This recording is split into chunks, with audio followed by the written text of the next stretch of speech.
حي على الفلاح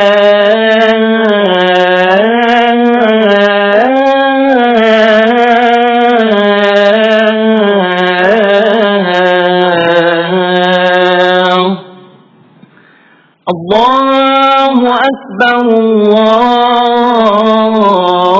الله أكبر لا إله إلا الله.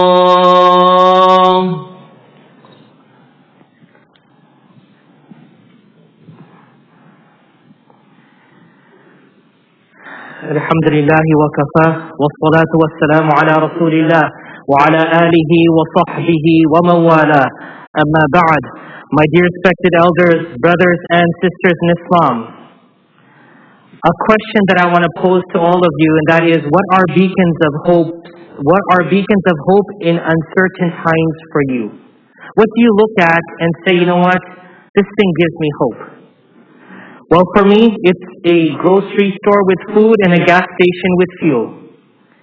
You see, so long I see food when I enter a grocery store, I am reminded that things aren't as bad as they could be, and inshallah things will get better.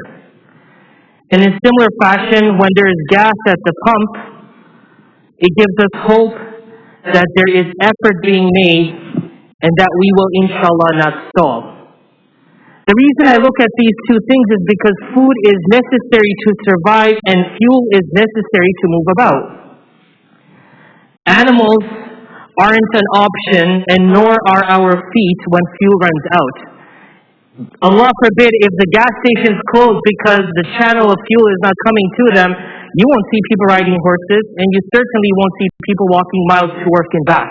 It's something that we are not prepared physically and mentally for. And in a similar fashion, Allah forbid if the grocery stores become dry and they close, not everyone will flock to a farm to become self-sustaining. My point here is that the balance of the masses lies in the hands of a few stores and a few gas stations. Putting this example into perspective, in the times that we are in, what is the hope for Muslims' future in this nation? Do we have a future in this country? Because fact is, either Islam will survive this century in the USA or it will not. It's as simple as that. How do I gauge Islam's strength and its durability and its prospects for survival? Look at the masjids. A masjid has always been a place to turn for all believers, irrespective if they consider themselves punctual, seasonal, or passers-by. A masjid is a place where either we can witness hope for the future of Islam, or it is the place where we can witness its demise. So if I'm telling you, look at the masajid, what do we look for in the masajid? Do we look at the beauty of the masjid, the size of the masjid, the architectural design of the masjid, the carpet of the masjid? No. Look at the people in the masjid. Well, what about the people? Do we look at the size of the community, the number of daily congregants, or something else? What do we look for in the people? My fellow Muslims, look for those people who are committed for the cause of Allah according to the prescribed way of Allah. Allah subhanahu wa ta'ala in Surah Jinn, chapter 72, verse 18, reminds myself and us all, Bismillahir Rahmanir Rahim, وَأَنَّ الْمَسَاجِدَ لِلَّهِ فَلَا تَدْعُوا مَعَ اللَّهِ أَحَدًا. Allah reminds us that the mosques belong to Allah. The mosques are Allah's, therefore call not upon anyone else with Allah. So Allah has told us that the houses that serve as centers for faith and for the propagation of Islam and the preservation of it therein all belong to Allah. What belongs to Allah? While in short, the building, the space they're in, the knowledge that's decimated, the culture that's formed, the vibe that's created, the staff that is serving, the volunteers that are assisting, the guests who are visiting, the worshipers who are worshiping, the students who are learning, the teachers who are teaching, the donors who are giving, the seekers who are receiving, the funds that have been used and the funds have been deposited, and so much more. Everything belongs to Allah. What is the point? Just as grocery stores are centers for food and gas stations are outlets for fuel, masajid are outlets of faith. Something is actively being distributed here that all come here because they need it. I'm here standing before you today because I need it. You are sitting here this afternoon because you need it. We may not articulate it verbally, but we know deep down inside. We don't come to the masjid because it's mandatory. We come because we have a need. And what is that need? It is the faith that Allah subhanahu wa ta'ala has made these buildings, these masajid outlets for. If the program, the prayers, the shelves, and the rooms become void of faith, they will resemble the empty pumps and the empty stores. And without it, Muslims will not survive. So long we the people are committed to His pleasure, I hope we don't start looking at saying, who is the people of faith? Today we're supposed to look at ourselves. So long we the people are committed to His pleasure, for His cause alone, Muslims have more than a future in America. Don't worry about the quantity of them. Look for the quality, be them few. You may stand out different because you understand why you're here. You understand what is here. You understand your need from here. You understand your reason of coming here and frequenting here. Be of those who revive and uphold the value of these outlets of faith, even though you may be few in number. And insha'Allah, because of you, because of your demeanor, because of your focus, because of your drive, because of your dedication, Allah will preserve Islam in our cities across this nation. Ameen ya Rabbil Alameen. For so long everything happens as He commands and in pursuit of His pleasure by these people. These will be considered the houses of Allah. If not, Allah does not need them. Remember, the Kaaba was the house of idols. Allah does not need His houses to show His legitimacy. He needs the people who claim to love Him to demonstrate just that. Taking care of Islam through the houses of Allah for the preservation of this ummah is where we all need to find hope and faith, for this is all we have.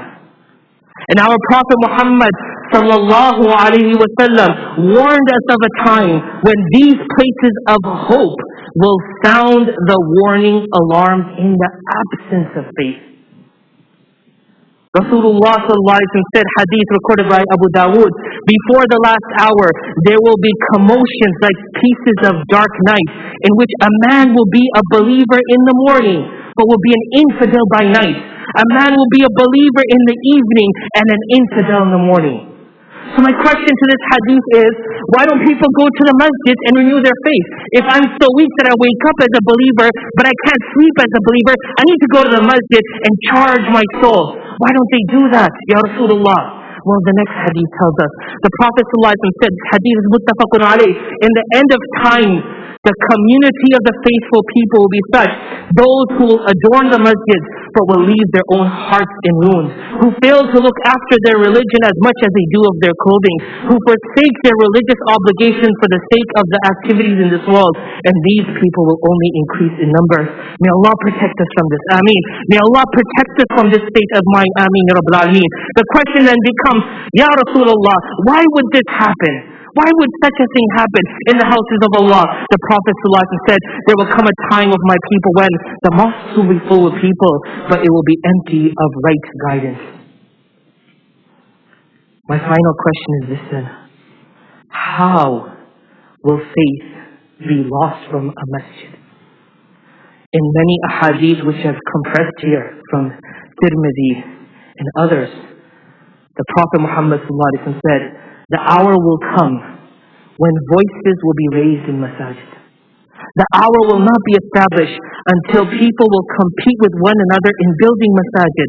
The Prophet ﷺ said to Abdullah ibn Mas'ud radiallahu anh, you will adorn your mihrab, but your hearts will be corrupt. The Prophet ﷺ said, pulpits will be built high. The Prophet ﷺ said, people will come to the masjid, but will not perform a single sajda. These are some of the many signs. Signs of what? Signs that faithful ones will be no more and masajid won't be masjids anymore. May Allah subhanahu wa ta'ala take us from this world before such a time emerges. And may Allah keep us in this world so that we can prevent such time from emerging. Ameen ya Rabbil Alameen.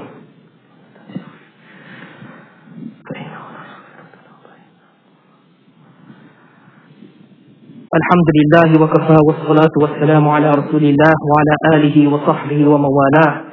My brothers and sisters in Islam, as Abdul Muttalib so eloquently put it, when Abraha's army advent became apparent, lil bayti rabbun yahmi.